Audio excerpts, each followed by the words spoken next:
Așa.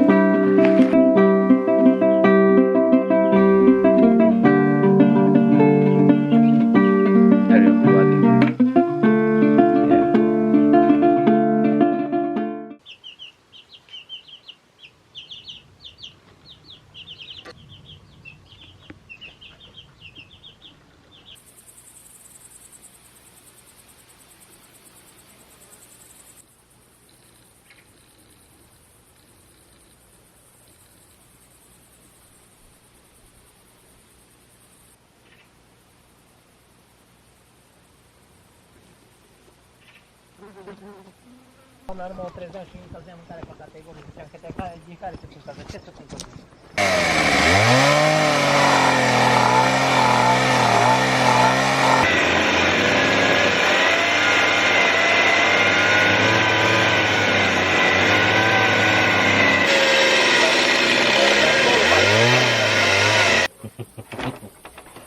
Facem reclamă. Fratele Alex. Poate mai trebuie să iau de la mine. Dă-o. Aici iau. Aici.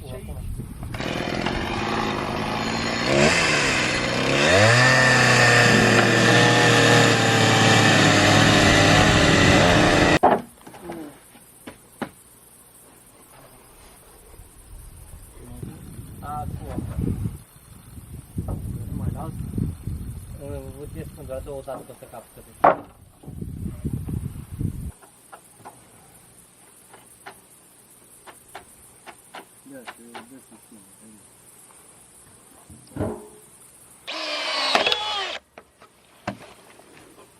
Nu cred că mai vrea.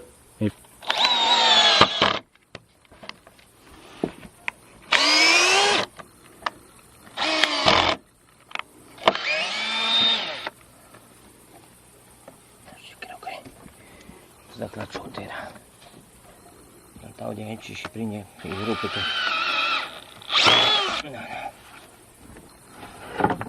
Poți să-l lași. Să fie. Adică după ce îl scoți odată, sigur că nu mai merge acolo.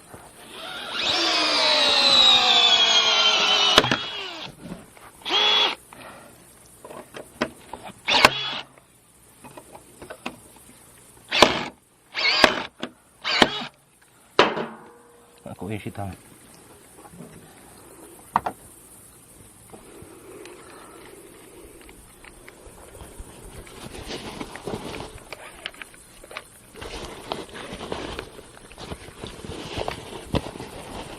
Mă rume gușa mea. Nirma. Îți rupe mânurile. Ai văzut? Ai zis că e mașină bună. Uite. Tu îți dai seama ce face asta? Ce hotlește, Dar nu știu dacă poți să n-ai bani. Eu zic să-l scoți, să-i dai ciocan dacă vrei. Scoate că poate îl folosesc în altă parte, că e destul de lung. Da, dacă mai este.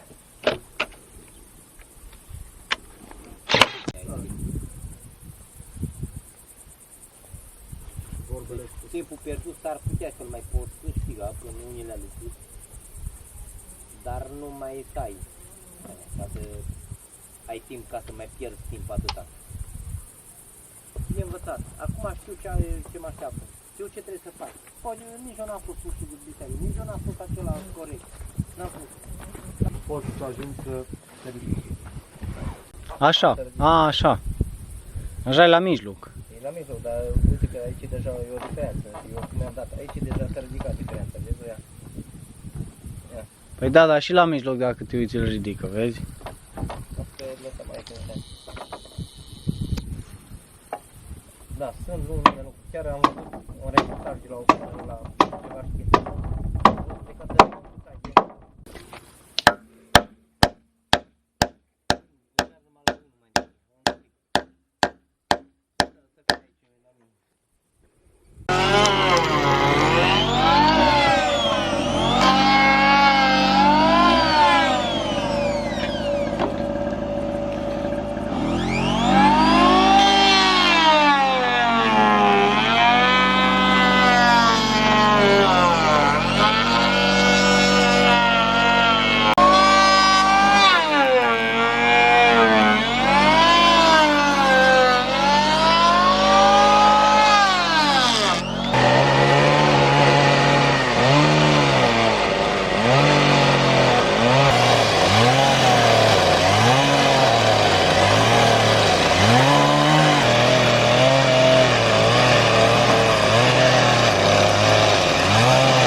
Hai. Bă, băiatul.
Da, bem.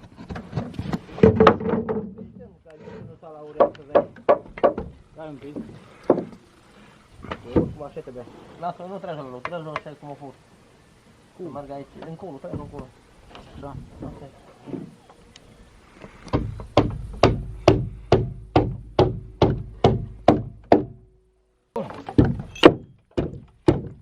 Ușor nu, da. Bine. Da. Da, mai trage.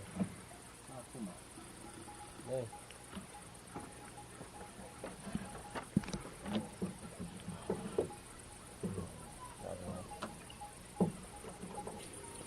Ar da să vie la luțănă, că doar luțănă e bună de mâncat am.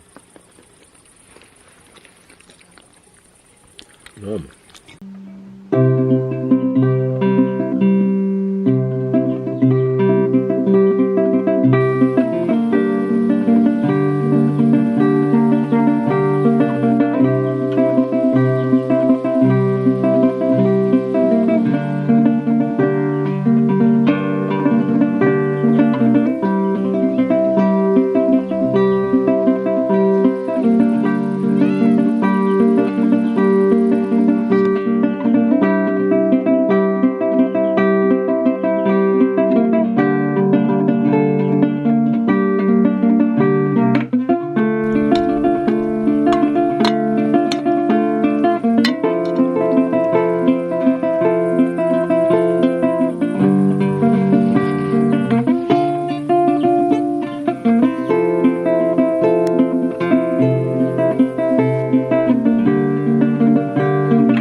Oh, I've nearly got into bugger.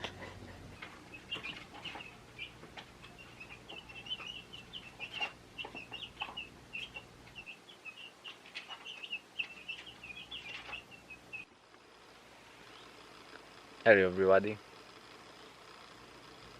Nice week.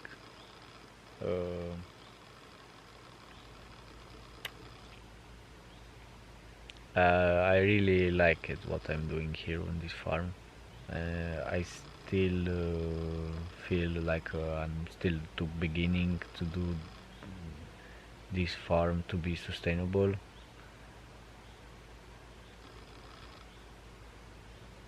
I was arriving in the forest because these days I'm cleaning the forest to make a fence. I want to make a fence. It will be mixed, electric fence and normal fence. It will be both. Because I want to keep the animals outside.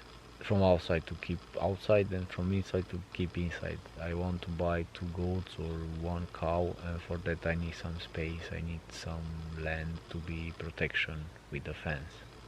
It's very important to the land to have the fence, because you keep safe the plants, the animals, and this is the first step what you need to do if you want to start a farm, or also for the trees. They don't come the wild animals to destroy the trees, because you're building the fence. And for vegetables and for your protection, it's very important. Also, if it's come the bears, they scared of electric fence. You can keep away. Also, wild pig. I don't know, sure, wild pig. It depends how safe you're doing the fence. Yeah, and I'm very excited for this work. I like to cleaning in the forest.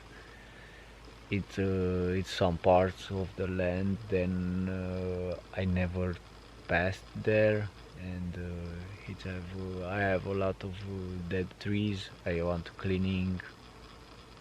Couple of them I will mulching, and couple of them I put in the fire in the rocket stove for the winter.